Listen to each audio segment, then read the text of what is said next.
Welcome to the Department of Distance and Continuing Education, University of Delhi.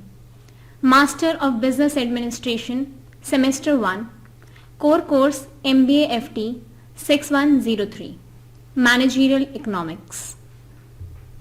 Lesson 1, Managerial Economics. 1.1, Learning Objectives. The objective of this lesson is to help the learner to understand the meaning of managerial economics and what role it has in the subject of economics, how it is different from the umbrella subject of economics. Students will get to know the importance of managerial economics in the operation of the business and its scope. The views of eminent economists on the topic of managerial economics are also given in this lesson. They will learn about the characteristics and nature of managerial economics. How do business firms take decisions under different objectives, and what are the major theories that guide their decisions? Students will learn about marginal analysis and its uses in business decision making. 1.2 Introduction. Economics is the study of optimal use of scarce resources to satisfy human needs and wants. In a world where resources are limited and the population is increasing every day, there is a mismatch of resources and people using them. This mismatch leads to several socio-economic problems in society such as hunger, poverty, etc.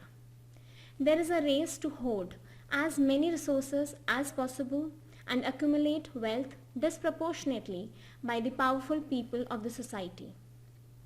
Poor people are at the receiving end of this race. This has resulted in income inequality, excess accumulation of resources in one part of the society and scarcity in the other.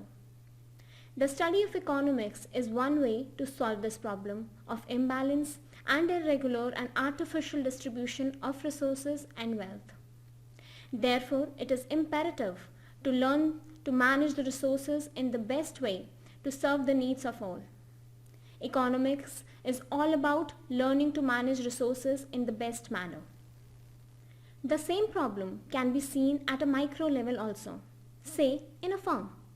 Here, the applications of the principles of economics is commonly known as managerial economics.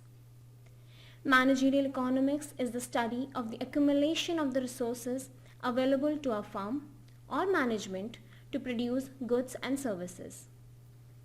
It is concerned with choice. It is goal-oriented and aims at maximizing the achievement of objectives. Managerial economics is a small part of economics and does the same work as that of economics, but at a micro level. In this chapter, we will be discussing managerial economics in a more detailed manner. 1.3 Introducing management students to microeconomics. Managerial economics is a branch of economics that deals with the functioning and management of a business entity. Managerial economics is essentially that part of economics that is applied to business decision making. It is a body of knowledge consisting of economic concepts, logic and reasoning, economic laws and theories, and tools and techniques for analyzing economic phenomena, evaluating economic options, and for optimizing the allocation of resources.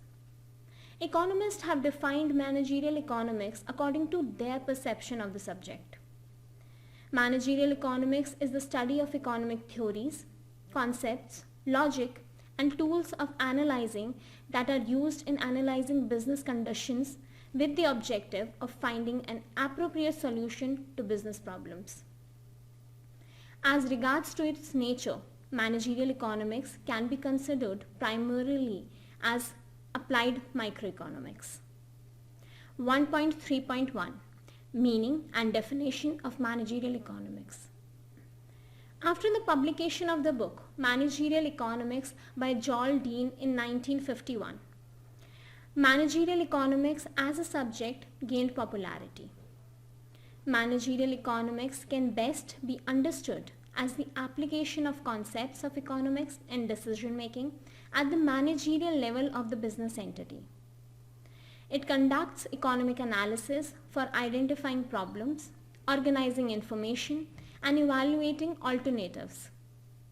Managerial economics can also be defined as the study of economic theory, logic, and methodology which are generally applied to seek solutions to the practical problems of business. Managerial economics ties the gap between traditional economic theory and the real business situation in two ways. Firstly, it offers a number of tools and techniques to enable the manager to become more efficient decision making in real world and practical solutions. Secondly, it serves as an integrating course to show the interaction between the various areas in which the firm operates. For example, when a large business organization decides to start a new operation in a new area, they have to make several important decisions regarding the right amount of capital infusion, prospective market, availability of raw materials and proper infrastructure, security concerns, availability of human resources, etc. before they go ahead with the operation. They require expert managerial advice during this juncture, without which they are more likely to make bad decisions that will lead to the failure of their business operations. A novice cannot be expected to make prudent business decisions.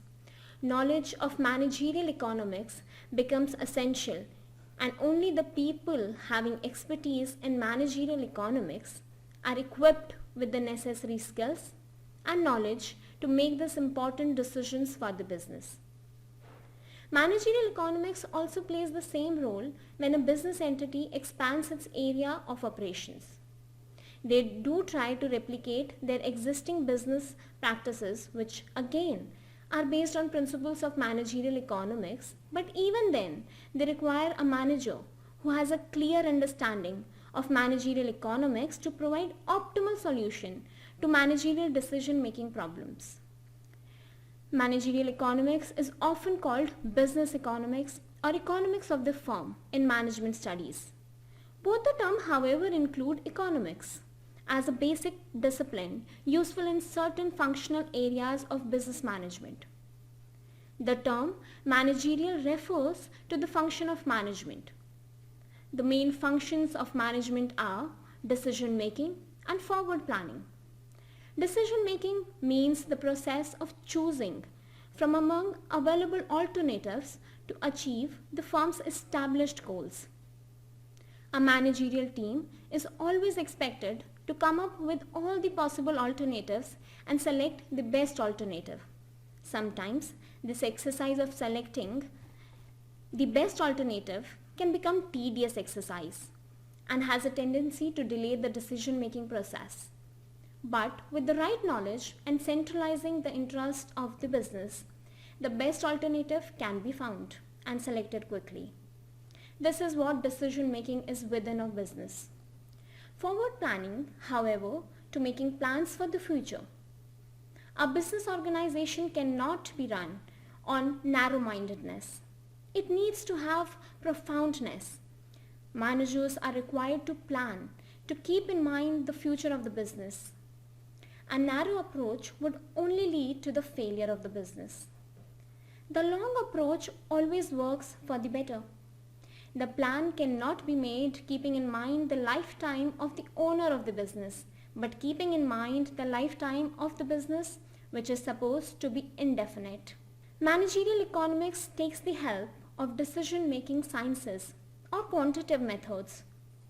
Decision-making sciences or quantitative methods refers to the tools and techniques of analysis, optimization analysis, statistical methods, game theory, and capital budgeting.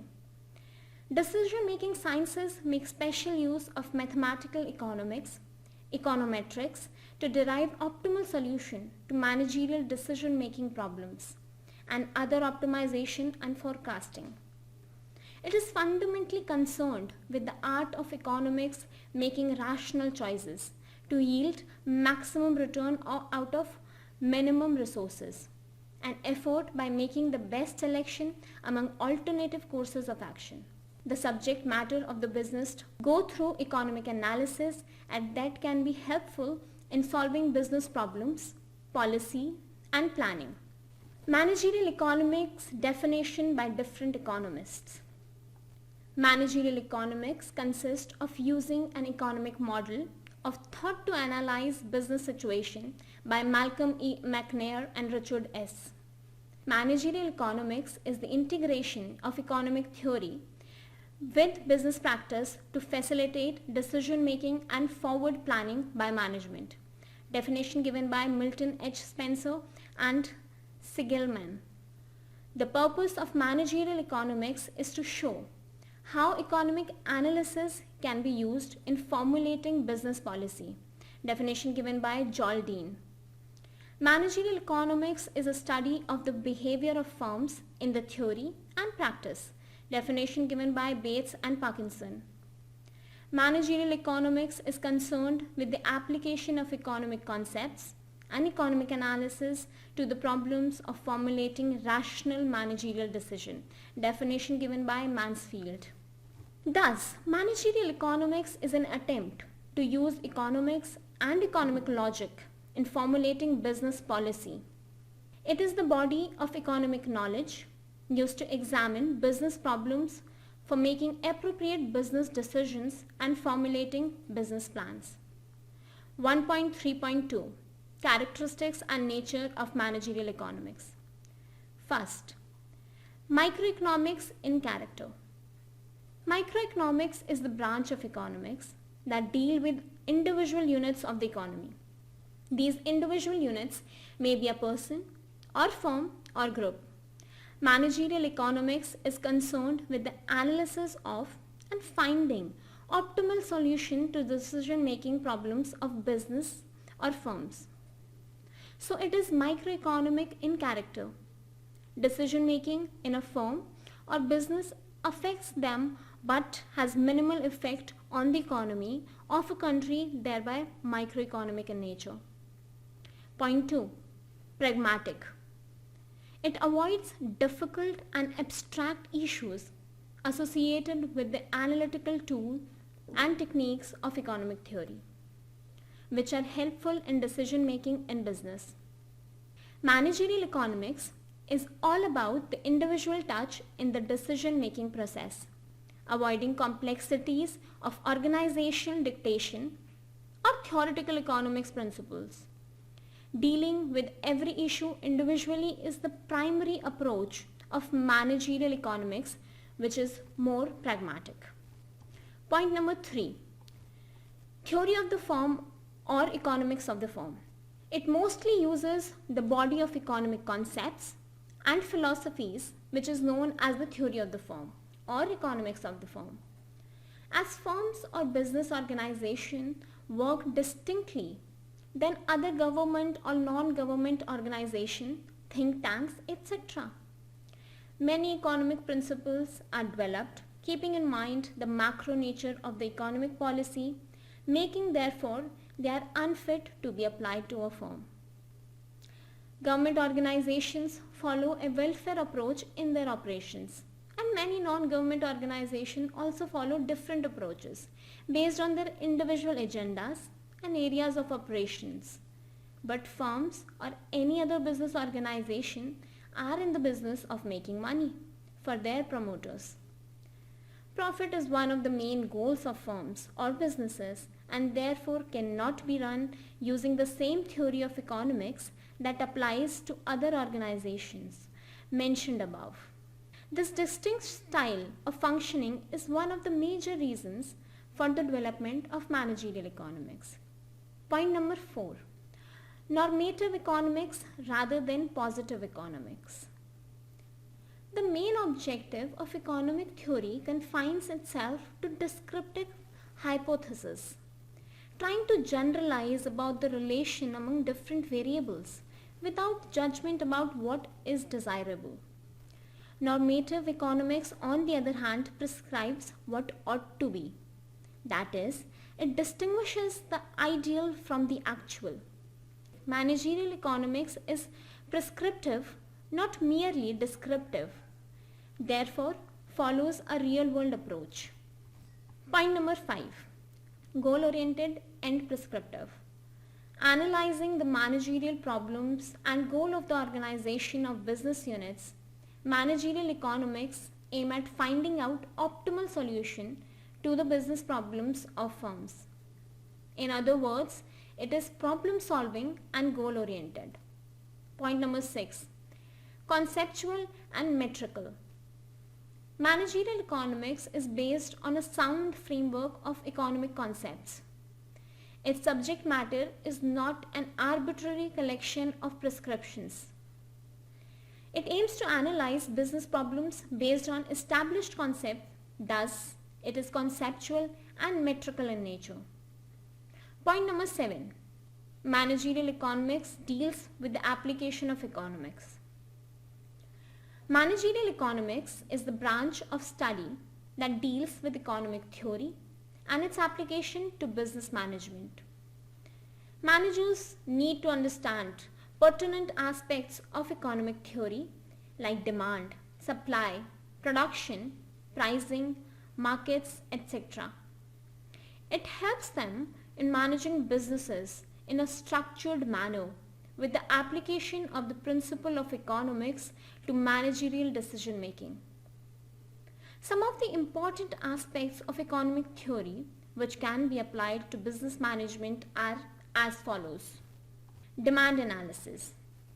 Law of demand, the elasticity of demand and factors affecting demand. Production analysis. Law of variable proportions, law of return to scale, economics and diseconomies of scale. Market analysis. Nature of product market like perfect competition, monopoly, oligopoly, monopolistic competition, product pricing and output decisions in different forms of market. Now we will study the difference between economics and managerial economics. Point number 1. Economics deal with the body of principles itself, whereas managerial economics deal with the application of certain principles to solve the problems of the firm. Point number 2. Economics include both macroeconomics and microeconomics, whereas managerial economics is microeconomic in character. Point number 3. Economics studies both the economies of individual as well as the economics of the aggregate, whereas managerial economics studies only individual firms. Point number 4. Economics deals with the study and distribution theories of rent, wages, interest and profits, whereas managerial economics deals with the study of only profit theories. Point number 5. Economics is both positive and normative in nature, whereas managerial economics is normative in nature. Point number 6. Economics studies only economic aspects, whereas managerial economics studies both economic and non-economic aspects. Point number 7. Economic hypothesis, economic relationship and builds simplified economic models, whereas managerial economics adopts, modifies and reformulates economic models to suit specific conditions and serve the specific problem-solving process. Point number 8. Economics based on certain assumptions, as it is not possible to know beforehand all the possibilities. Therefore, the theories are developed based on assumptions. Whereas, in managerial economics, these assumptions disappear due to practical situations. Real-world situation requires solutions that are specifically customized to that situation, and hence applying economic theories based on assumptions would only result in failure. 1.3.3 Scope of managerial economics. It can be classified into 6. 1. Demand analysis and forecasting. 2. Cost analysis. 3. Production and supply analysis. Point number 4. Pricing decisions, policies and practices. 5th, profit management and capital management. 6th, analysis of business environment.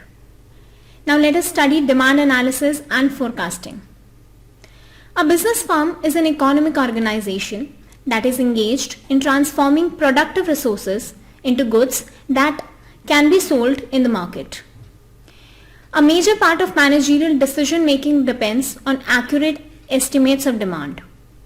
Demand analysis is done by estimating the demand function. The demand function describes the relationship between the quantity of the demand and the factors associated with it. The demand for quantity reflects the function of the price of the goods or services, income, taste, price of related goods, and preferences. For example, while buying paper for the firm, the factors that will affect the decision of a customer would be 1. Price of the paper of X paper company. 2nd. Price of the paper of other providers. 3rd. Price of the ink or toner. 4th. Paying capacity of the customer or his personal disposable income. 5th. Quality of the paper. 6th. Other factors such as the operating cost of the paper, etc. All these factors are considered under demand analysis. To analyze the demand function needs to be estimated. In another example, say a firm A sells paper. For the sake of explanation, we will use this example of firm A throughout this section. The management will have to do a demand analysis to find the demand for paper in the market where it operates. Consider the market is in rural area where the main economic activity is agriculture. The demand for paper in that region would be very less, and therefore selling paper in that area won't be making any profit for the firm if it operates in only that region. But in urban areas where the economic activity is highly diverse, there are offices of many companies and they would certainly require papers for their office work. In that region, the firm would make a profit because of the large market. Demand analysis would determine the right market for the product where the product is in high demand. Demand forecasting is the process of predicting the demand for a product in a future time period. It is done to plan future production inventories, new product development, etc. The current demand and values of the product are needed to calculate the future values and demand for the product. Correct estimates of the demand help the firm in decision making, strengthening market position and enlarging profits. Point number 2. Cost analysis. Cost estimates are most useful for management decisions. The different factors that causes variation in cost estimates should be given due consideration for planning purposes. The chief topics covered under cost analysis are cost concepts and classifications, cost output relationship, economies and diseconomies of scale, cost control, and cost production. Cost analysis becomes more important when the goal is profit making. The cost of production should always be less than the sales price of the product in the market. The margin between the two is the profit after all. For example, firm A would have to do a proper cost analysis to find the cost of the production of paper. They would have to ensure the cost of production should not go up to a limit where the profit margin would be affected. In case it does, they would have to do cost cutting to maintain the profit margin. The management has to consider the competition in the market during cost analysis. Any increase in the cost of production would either decrease their profit margin or increase the price of the product in the market, and both cases would be detrimental to the firm. Point number 3. Production and supply analysis. Production analysis proceeds in physical terms and deals with different production functions and their managerial uses. Supply analysis deals with various aspects of the supply of commodities. The chief topics come under this are supply schedule, curves and function, the law of supply and its limitation, the elasticity of supply, and factors influencing supply. For instance, to capture the market, firm A will have to ensure a proper supply of paper to all of its customers. Any irregularities will only cause distress among customers, and they will look for alternatives in that case. Time is a precious component in the business field. Customers have deadlines and they need their products on time so that their business runs smoothly. Therefore, any delay in production or supply would cause distress among customers. So management has to do production and supply analysis periodically to find any deficiencies and resolve them on time so that production and supply work can be completed efficiently. Point number 4. Pricing decision, policies and practices. The price of a product is directly related to the firm's total revenue. Hence, it constitutes the most important field of managerial economics. The various aspects that are dealt with under it cover price determination in various market forms, pricing policies, pricing methods, differential pricing, productive and price forecasting. Pricing decisions should also consider the cost of production before determining the final price of the product. Therefore, pricing decisions and cost analysis go hand in hand. For example, firm A would have to price its paper competitively in the market to make it an attractive option to prospective customers. Customers always look for cheaper options. Therefore, an unnecessary increase in the sale price would be counterproductive. At the same time, the firm also has to analyze whether the other firms are pricing their products unreasonably low to weed out the competition in the market.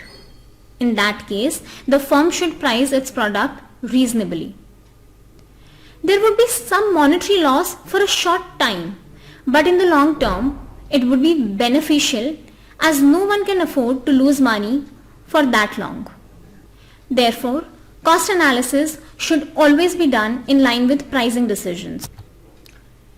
Point number 5. Profit management and capital management. The main purpose of a business firm is to earn maximum profit. There is always an element of uncertainty about profits because of variation in cost and revenues. The important aspects covered in this area are the nature and measurement of profit, profit policies, and techniques of profit planning like break-even analysis. Capital management implies planning and control of capital expenditure because it involves a large sum and the problems in disposing of the capital assets are so complex that they require considerable time and labor. The management of these capital assets such as time and labor to control the cost of production is one of the main duties of manager. The main topics dealt with under capital management are the cost of capital, rate of return, and selection of projects. For example, firm A selling paper would fail if the capital infusion were unnecessarily higher than the profit. Capital expenditure should always be controlled unless it's going to play a role in increasing sales. Sometimes when the demand is high, supply is increased to balance the demand and the present labor force becomes too less for the job. In that situations, firm hire more workers who are there just to fill the gap. But when the demand goes down, the same workers become a liability for the firm. If the surplus workers are not let go on time, it would create a mismatch between profit and capital. Therefore, proper management of both profit and capital is necessary for the proper functioning of the business. Point number 6. Analysis of business environment. The environmental factors influence the working and performance of a business undertaking. Therefore, the managers will have to consider environmental factors in the process of decision making. Decisions taken in isolation of environmental factors would prove harmful to the firm. Therefore, the management must be fully aware of the economic environment, particularly those economic factors which constitute the business climate. Certain macroeconomic theories such as income and employment theory, monetary theory, etc. help in analyzing business climate. Analysis of monetary policy, fiscal policy, industrial policy, foreign trade policy, and other direct controls also help in forecasting business climate.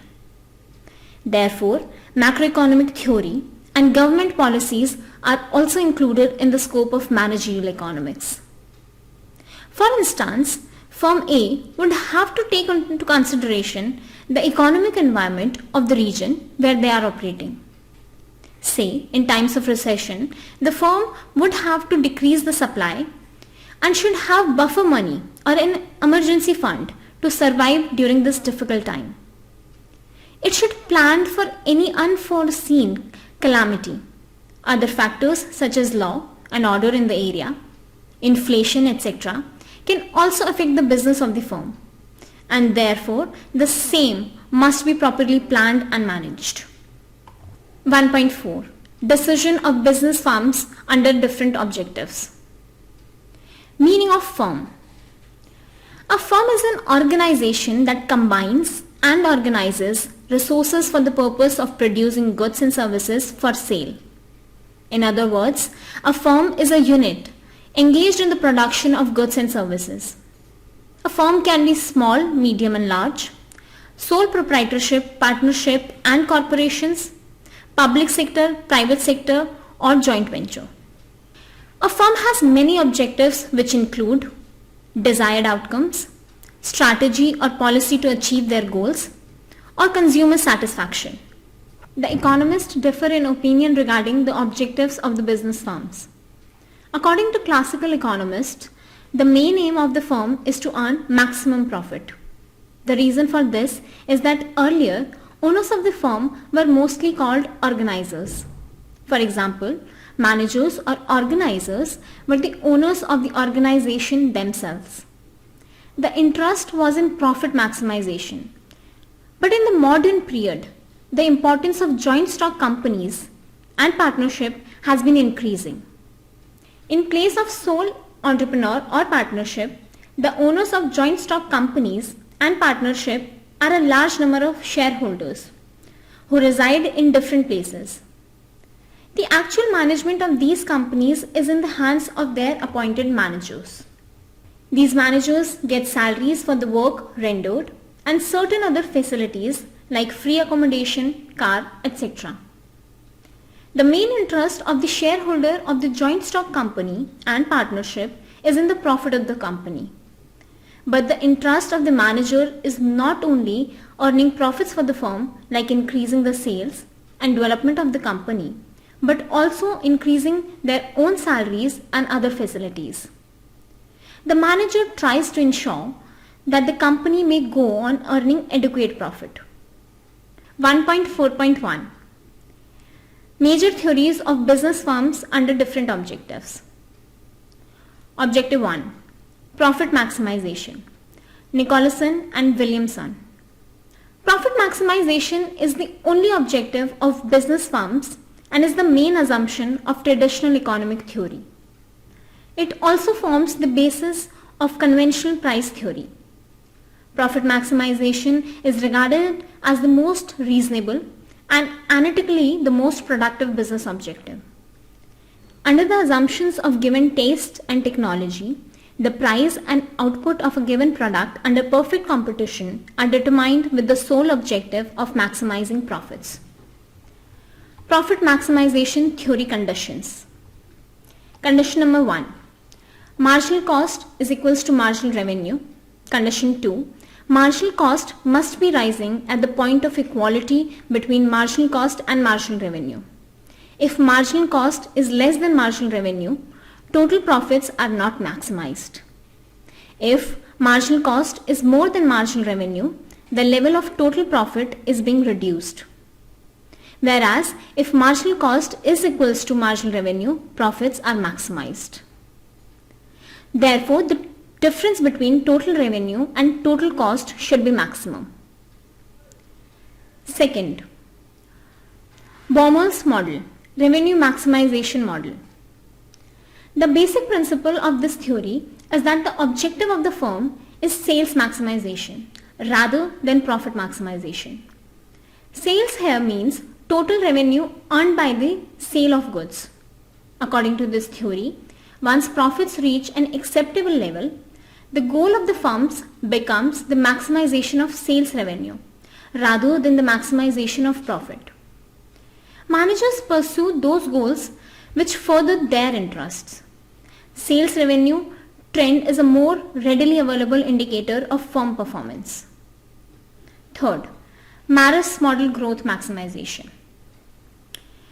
Maris approach is based on the fact that ownership and control of the firm are in the hands of two different sets of people.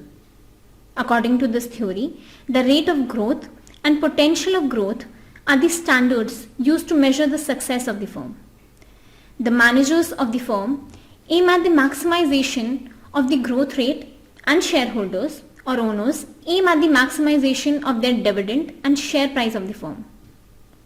Maris developed a balanced growth model in which the manager chooses the growth rate at which the firm's sale, profits, assets, etc. grow. He suggests the utility function of managers and owners to highlight the different goals set by both. The utility function of managers is denoted by the symbol U of M and includes variables such as salaries, power, status, job security, etc., upon which managers set their goals in the firm, which is different from the owners. Utility function of owners are shown by Maris as U of O, which includes variables such as profits, market share, output capital, etc. These are the goals of owners in the firm which do not coincide with that of managers. U of M is a function of salaries, power, status, job security, etc. U of O is a function of profits, market share, output capital, public esteem, etc. Fourth, Williamson's model of managerial utility or discretion. According to this theory, managers are free to pursue their own self-interest once they have achieved a level of profit that will pay a satisfactory dividend to shareholders and still ensure growth. They are free to increase their own emoluments and also the size of their staff and expenditure on them provided owner shareholders are paid their expected profits or dividends as the case may be. Managers seek to maximize their own utility function subject to a minimum level of profit. Utility function U is a function of S, M and I of D, where S is staff expenditure, like more staff is valued because they lead to manager getting more salary, more prestige and more security. M is a managerial emoluments like secretaries, company car, phones, perks for employees. I of D is discretionary investment. Discretionary investment or investment are what remains with their manager after paying taxes and dividends to shareholders in order to retain effective control of the firm. Fifth, behavioral theory of organization goals. Simon model or satisfying theory. Herbert Simon propounded the behavioral theory of the firm. According to him, the firm's principal objective is not maximizing profit, but satisfying or satisfactory profits. He claimed that due to the imperfection of data and uncertainty prevailing in the real world, the profit policy of the firm is not maximizing profit but satisfying. The term satisfying means satisfactory overall performance. The firm's aim is not to maximize profits but to attain a certain level or rate of profit holding a certain share of the market or a certain level of sales. Sayat-March model or satisfying theory. The Sayat-March model says that in a model large multi-product firm, ownership is separate from management. Here, the firm is not considered as a single entity with a single goal of profit maximization by the entrepreneur. Instead, Siret and March regard the modern business firm as a group of individuals who are engaged in the decision-making process, relating to its internal structure having multiple goals. They emphasize that the modern business firm is so complex that individuals within it have limited information and imperfect foresight with respect to both internal and external developments. The modern business firms is a complex organization in which the decision-making process should be analyzed in variables that affect organizational goals, expectations and choices. Sixth, Rothschild hypothesis or security profit. Economist Rothschild is of the view that there is another motive which is probably of the similar order of magnitude as the desire for maximum profit, the desire of security profits. The firm is motivated not by profit maximization but by the objective of security profit. It implies that a firm is deciding its price and output policy does not aim at maximizing its profit at a particular time or particular period. The primary goal of the firm is long-run survival. Seventh, satisfaction maximization. As per the view of Skitovisky, maximization of satisfaction is the main objective of the firm and not preferring profit maximization. He is concerned with managerial effort and the disfavor that managers have for work. According to him, an entrepreneur would maximize profits only if his choice between more income and more leisure is independent of his income.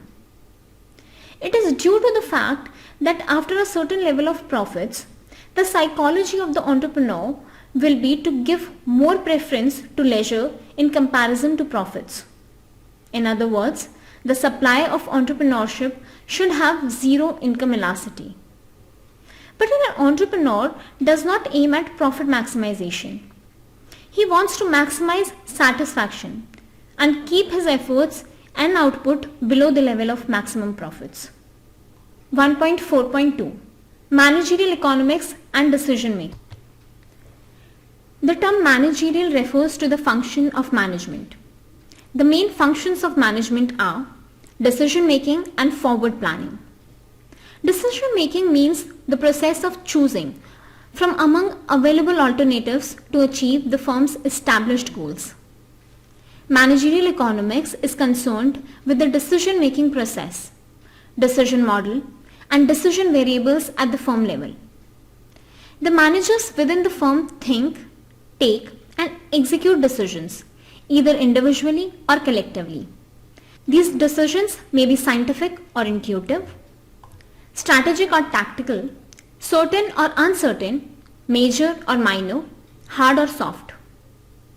All the decisions involve some degree of choice. Hence, these are economic in nature, an attempt towards a solution to the problem. Business economists assist managers in using specialized skills and sophisticated techniques to solve the difficult problem of successful decision making and forward planning. Business decisions can be classified into various categories depending upon the functional areas of the managers. Steps in decision making. Business economics is concerned with decision making at the level of the firm. This decision has a far-reaching effect on the firm. Systematic efforts are required to be made to arrive at the right decision at the right time and right place. Delays in taking decision or implementing decisions might turn things for the worse for the firm. Taking the right decision at the right time is also important in the sense that it will keep the firm ahead of the competition in the market. The 6 steps of decision making are as follows. First, identify business problem. Second, defining objective. Third, discovering available alternative. Fourth, evaluating consequences of various alternatives. Fifth, selecting best alternative. Sixth, execution sensitivity analysis. Step number 1. Identify business problems. In any business decision, the first step is to identify the business problem. It is a key part of the organization to understand the real problem. Businesses don't look for problems or deficiencies in their functioning unless they incur losses or when their sales go down. They often mistake their sales decline as a result of the decline in demand or an increase in inflation. But in many cases, the problem lies inwards. They fail to do proper business analysis or in managerial functions, meaning they fail to identify the real problem. For example, if the problem lies in the quality of the product and the sales go down, instead of looking into it, they think it is because of the low demand. Sometimes there are external factors too.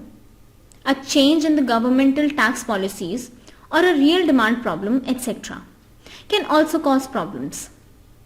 For example, if there is a private mobile manufacturer in the country, he has to recognize not only the demand-supply scenario in the country, but also the role of government tax policy, state government taxes, goods and service taxes, etc. In short, the businesses will have to first identify the problem to deal with. Step number 2, defining objective. In any economic or business decision, the determination of the objective or goal of the organization is the second step in any decision making. The most probable answer will be profit maximization. But in the modern corporate sector, profit maximization may not be the only goal, or sometimes may not even be the most important goal, as goals like sales maximization or growth maximization takes the center stage. Sometimes organizations have multiple goals like sales maximization along with customer satisfaction by going for price minimization. Some goals are mutually beneficial for most of the people within the organization. Say, if the goal is market share maximization. This will make not only the sales and marketing department happy, but the public esteem of that organization also goes up. Achieving such a goal will make the shareholders and managers very happy.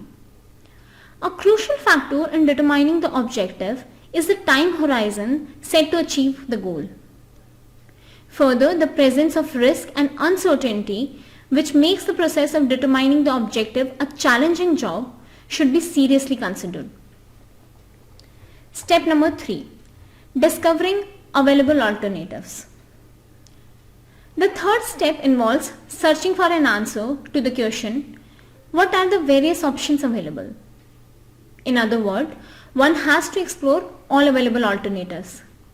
Ideally speaking, the decision maker should explore all possible alternatives and choose the best one. But that is practically not possible due to time, cost, and resource constraints. For example, in the era of globalization, there is a firm wanting to modernize its technology. It has various alternatives to choose from. Either it indigenously develops with its own research and development, or it gets into a joint venture with a known internationally famed company, or gets into a technical collaboration. This way, one will get the latest technology and they won't have to spend a fortune or time, which are very crucial for any business to get them. Step number 4, evaluating consequences of various alternatives. Each of these alternatives has its benefits and limitations. That brings us to the fourth step, that is, predicting the consequences of these alternative options available. If the firm goes for developing its own R&D, it will definitely be cost effective, but the time horizon might be lengthened, which is crucial in modern competitive world. On the other hand, the use of a known name in the business may get the firm started within no time. But one has to see what price the firm has to pay before going in for a joint venture. Alternatively, the firm can simply borrow the technical expertise. Step number 5, selecting the best alternative.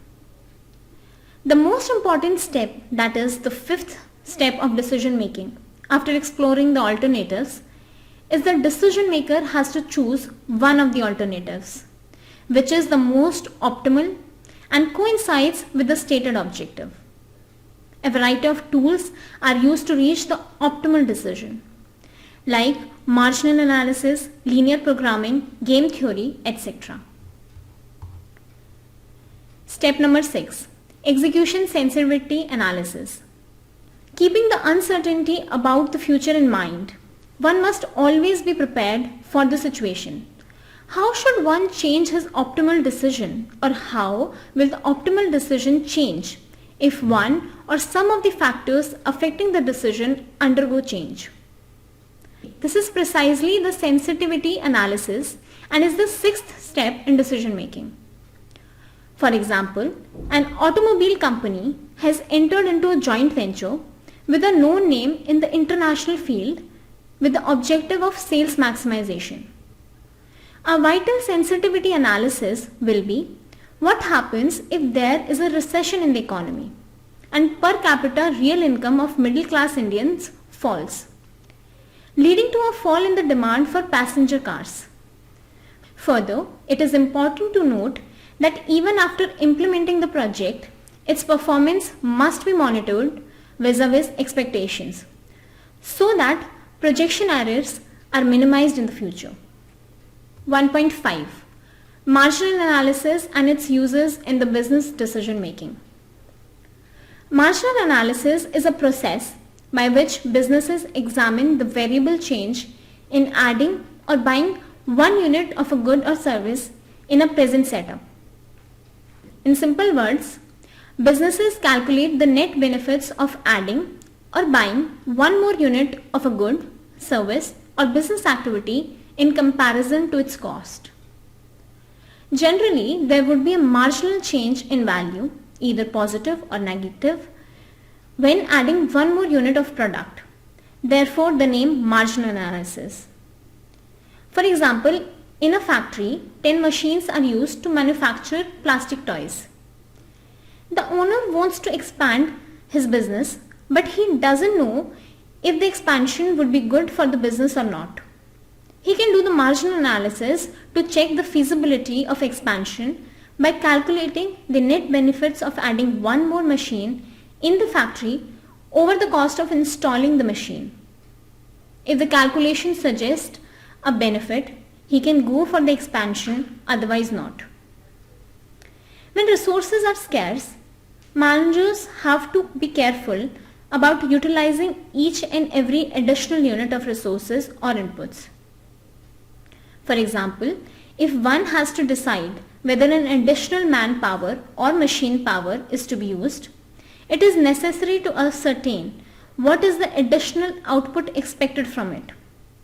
Likewise, a decision about additional investment has to be taken in view of the additional return from investment. For all such additional magnitudes of output or return, economists use the term marginal. The examples being marginal output of labor, marginal output of machines, marginal return on investment, marginal revenue of output sold, marginal cost of production.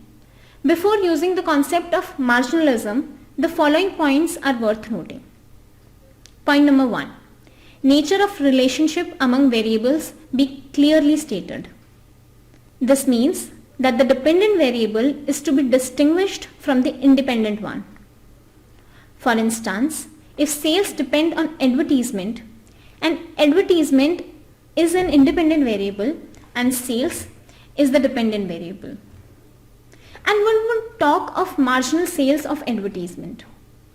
On the other hand, if the advertisement budget depends on sales revenue, one would speak of marginal advertisement of sales. Point number 2. Independent variable is to be changed by just one unit. To work out the impact of independent variable on dependent variable, independent variable is changed by one unit. For example, one additional hour of labor to find out marginal output of labor, or an additional 1 crore of investment to get marginal return on investment. Point number 3. Marginal is different from average. Concept of margin is not to be confused with the concept of average. For example, the average output of labor is the ratio of total output to total labor. But marginal output of labor is the ratio of change in output to 1 unit change in labor.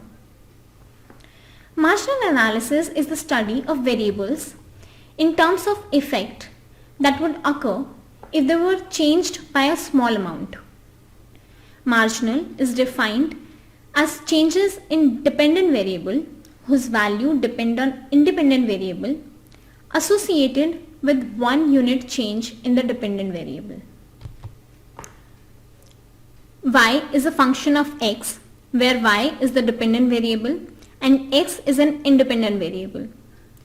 Using the symbol delta is denoting change. Change in the value of the independent variable x by notation delta x, and change in dependent variable y is delta y. Marginal y is equals to delta y upon delta x, which means change in dependent variable associated with 1 unit change in the value of x. In economics, the term marginal analysis. Table 1.1 explains the relationship between average and marginal concepts. Facts. Fact number 1. If the average output decreases, the marginal output decreases faster than the average output, such that the marginal is lesser than the average. Fact number 2. If the average output remains the same, marginal output equals the average. Fact number 3. If the average output increases, the marginal output is faster than the average output. Rules. Rule number 1. Every factor labor may be paid according to the marginal product. Rule number 2. Every good, say X, may be priced according to the marginal utility. Rule number 3. Profit is maximized where marginal revenue equals to marginal cost. In the instance, if these rules are not followed, the equilibrium will not be reached. The model of marginal analysis is a very useful concept of managerial economics to use marginalism regarding continuous function. But if we have got decreased data, the concept of marginalism is substituted by incrementalism. Following types of concepts related to marginal analysis. First, marginal revenue. It is the change in total revenue associated with 1 unit change in output sold. Second, marginal cost. It is the change in total cost following 1 unit change in output produced. Third, marginal cost pricing. It is the fixation of price of an item equal to the cost of producing an assignment of the item. Fourth, marginal product of labor. It is the change in total output due to 1 unit change in labor employed with other factors of production remaining constant. Fifth, marginal productivity of capital. It is the change in total output due to 1 unit change of capital. Sixth, marginal rate of substitution. The marginal rate of substitution of X for Y is defined as the amount of Y the consumer is just willing to give up, getting 1 more unit of X and maintain the same level of satisfaction. Seventh, marginal rate of technical substitution. Rate at which one factor, example labor, is substituted for another factor input, example capital, with output held constant. Incremental approach versus marginal analysis. Incremental analysis is especially useful in looking at trade-offs which are linear. In such cases, only the end points of a range need to be compared. For instance, if both the cost function and revenue function are linear, for output over the range from 0 to technical capacity of a plant, it is adequate to determine the incremental result of producing at capacity compared to no output at all. Also, if a choice is to be made between two technical processes which may be used to produce the same level of output, incremental approach alone can be used. Here we cannot compare the processes in terms of marginal cost of moving from one to the other. But there is an incremental cost associated with the change in technology, and this can be studied. On the other hand, marginal analysis is especially useful in looking at trade-offs which are determined by curvilinear functions. For example, if the cost function is curvilinear, marginal cost changes as output is increased. The concept of marginal analysis calls for unit by unit comparisons of marginal cost with marginal revenue as output is increased, until the best level of output is found at the point where marginal cost is equals to marginal revenue.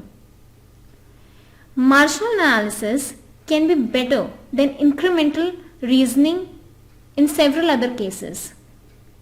Case number 1, choice of best level of input when the input-output relationship shows diminishing returns. Case number 2, choosing best product mix as limited by commonly required scarce resources where the products substitute at decreasing rates. Case number 3, choosing least cost combinations of inputs where inputs are substitutable at decreasing rates. Case number 4, choosing optimum maturity of assets which gain value at decreasing rates over time. 1.6 Summary. In this lesson, we discussed the nature and scope of managerial economics and how it is associated with economics. We discussed the decision processes, decision model, and decision variables at the firm level.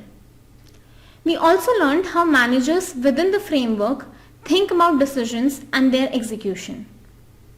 The main points and themes covered in the lesson are how decisions may be scientific or intuitive, strategic or tactical, certain or uncertain, major or minor, hard or soft. Business economists assist managers in using specialized skills and sophisticated techniques to solve the difficult problem of successful decision making forward planning. This is what we study in managerial economics, which is a must for all management students to learn. Thanks for listening.